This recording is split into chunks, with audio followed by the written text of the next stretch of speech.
Pusat kuliner yang menggunakan peralatan listrik 100% atau dikenal Electrifying Culinary Center Taman Brendo resmi dibuka di Kompleks Brendo Masjid Taqwa pada Senin 14 Maret 2022. Ini merupakan kolaborasi antara PLN UP3 Bengkulu dengan Dinas Koperasi UKM Kota Bengkulu untuk memberikan fasilitas dan meningkatkan daya saing UMKM.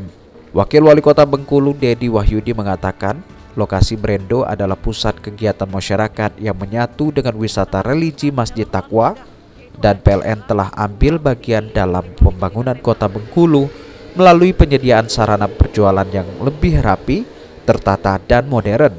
Pelaku UMKM dihimbau meningkatkan kualitas setiap produk yang dijual, standar yang ketat agar konsumen menaruh kepercayaan pada pusat kuliner ini. Bismillahirrahmanirrahim. Electrifying Culiner Center kawasan Brendo Kota Bengkulu resmi dibuka.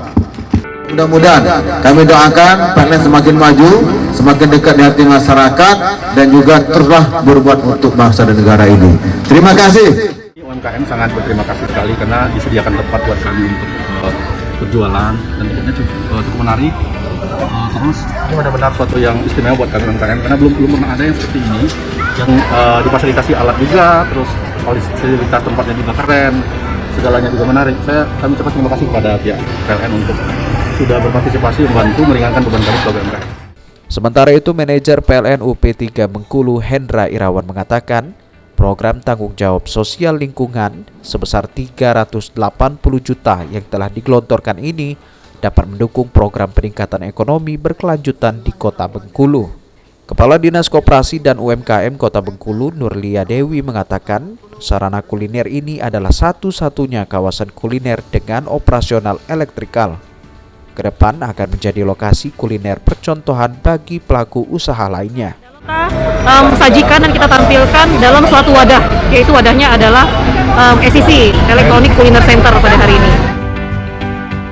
Selain peresmian ACC, dalam kegiatan tersebut juga dibuka stand motor listrik yang dipajang oleh PLN UP3 Bengkulu. Memanfaatkan momen tersebut, Wawali, Kapolres, dan Dandim tampak mencoba mengendarai motor listrik PLN untuk berkeliling Brendo. Selamat kepada PLN dan sudah memotori kegiatan launching elektrik kulineri center ditambah dengan penekanan atau launching juga pada elektrik. Saya rasa secara pribadi nyaman, tidak ada suara, dan saya berharap juga kedepan secara global jadi sebuah sektor kendaraan yang lebih safe karena tidak membutuhkan bahan bakar lagi, biaya yang hemat, dan masing-masing pemilik juga bisa transaksi koneksi. Susan Oktaria, PAL TV.